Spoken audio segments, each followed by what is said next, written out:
99% of day traders lose money. Just 1% takes it all. I've been on both sides, and in this video I'm going to explain to you exactly how I went from one side to another. Because yes, I've stayed for quite a while on the 99% side. And I'm going to show you exactly what it took for me to go from one to another and what I had to understand first before I could make the switch. Now, let's dive deeper into this. So, if you're new to the channel, my name is Camille. I also go by the name of Trading Wizard, and on this channel I share more about the realistic part of day trading instead of all of the nonsense you see online. Now, before we jump into the deeper part on how to go from one side to another, I will explain to you first what you shouldn't do. One of those things that is pretty popular online now is copy someone's signals. Why? Because you are not following a trader, but you are following an affiliate marketer that will just show you a flashy lifestyle, lure you in, you sign up to the broker, they make money, bye-bye, you lose your money. What I want you to understand is that is something a lot of people go, and that is in that 99% calculated.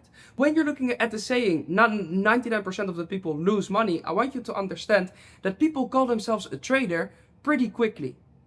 Just because you open up TradingView once or you made an account on a broker doesn't make you a real day trader. That's something you should understand. Besides this, never ever go into trading with the victim mentality and say, okay, yeah, no, but it's just for the lucky ones. It isn't. It is for the ones who have patience. So let's jump into the first one. And that is that you should always understand that a 1% trader has low emotion under high pressure. When I'm looking at myself, I lost $2.4 million in one day. That is quite some money, let's be honest. And I had two options when I was at that position. I could either say, okay, listen, I'm going to stop day trading now, it's all a scam. Or I could embrace it, say, hey, this is part of the game, and now I need to continue. Guess which one I took? Of course, the second one. This is something that you should understand as a trader.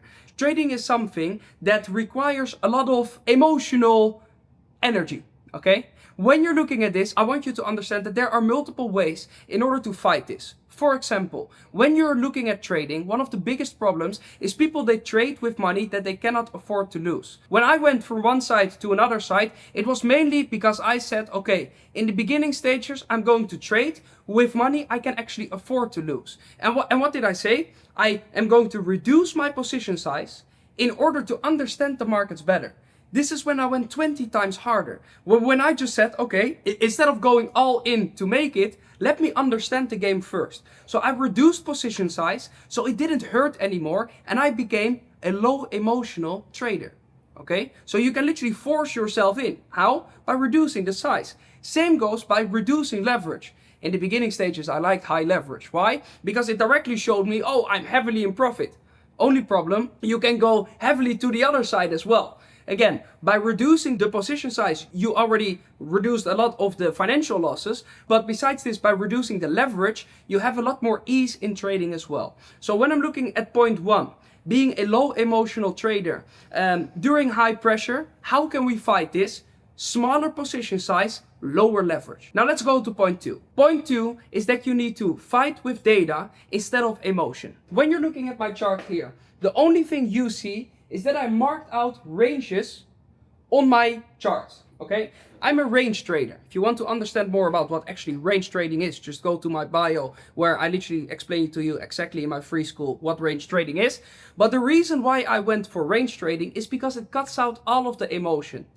In day trading, you don't want to base trades on your gut. Why? Because in the beginning, you know nothing about the markets, okay? So making decisions on your gut feeling doesn't make sense because you never had that situation before.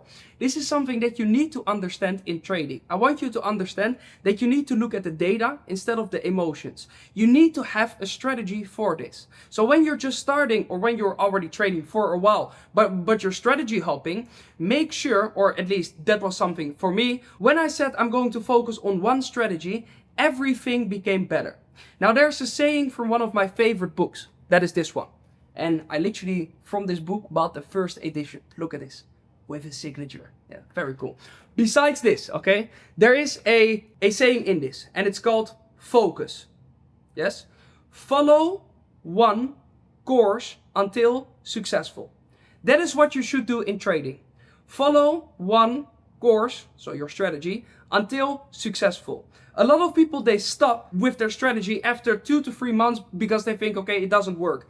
You cannot say that the strategy doesn't work after 2 to 3 months. You need to stick in at least 1 year or 1.5 years in order for you to mentally understand the strategy, since trading is 20% knowledge and 80% emotions. And your emotions, you need to give it some time in order to understand it. Okay? So focus. Follow one course until successful. Most important thing. Okay? Stick to one thing and use data instead of emotions. Your gut feelings are worth nothing in the beginning stages. Now we move to point 3. And point 3 is maybe one of the most important ones. And that is when you're looking at trading, in the beginning stages, I would take losses personally. Because I was on a winning streak, 5 wins in, 6 wins in, then I would have a loss. And I would think, okay, so now I'm a unprofitable trader.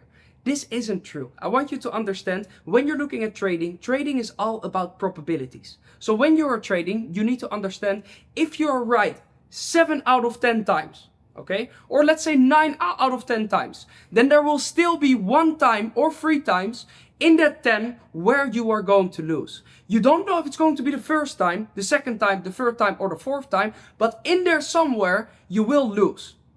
What I did is I had a winning streak and then I lost something, and then I was going to adjust the strategy because I thought, listen, I'm losing, that shouldn't be happening, so let me adjust something.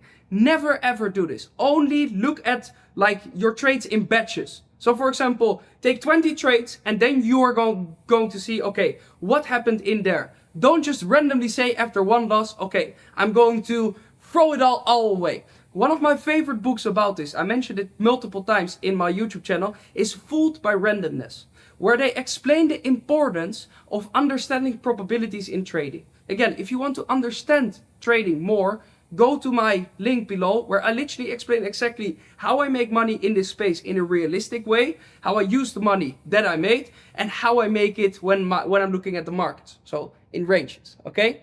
If you like these kind of videos where I show you the realistic part of day trading instead of the fake part, please don't forget to like this video, subscribe to the channel, and I will see you all in the next one. Ciao, ciao.